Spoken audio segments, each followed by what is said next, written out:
ফের দিনের আলোয় ছিনতাই। চলন্ত বাস থেকে টাকার ব্যাগ নিয়ে চম্পট মহিলা দুষ্কৃতীদের।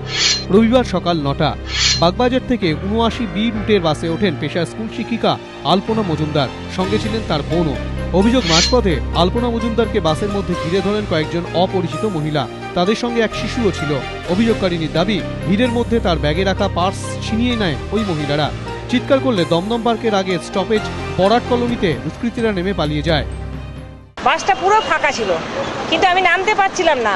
রাস্তাটা পুরো ব্লক করে দিয়ে একটা বাচ্চা মেয়ে দাঁড়িয়েছিল, আমি নামতে পারছিলাম না। তখনই ব্যাগটা নেমে উঠলো। আমি তখন বুঝতে পারিনি যে টাকাটা তুলে নিয়েছে। ব্যাগের সঙ্গে আমার ATM কার্ড ছিল, ছিল, টাকা ছিল।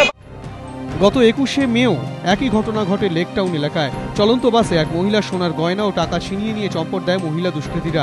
তারপর ফের এদিনের ঘটনা। প্রশ্নের মুখে পুলিশের ভূমিকা। বেশ কয়েকদিন ধরে দেখছি যে এই জায়গাটা, আপনার এই এলাকাটা, লেক টাউন থেকে দমদম পার্ক শ্যামনগর পর্যন্ত এই এলাকাটা দিনে দিনে খুব ভয়ঙ্কর হয়ে উঠছে। আমাদের নিরাপত্তা ভীষণভাবে বিঘ্নিত হচ্ছে, আর খুব ভীতিপ্রদ আমাদের কাছে।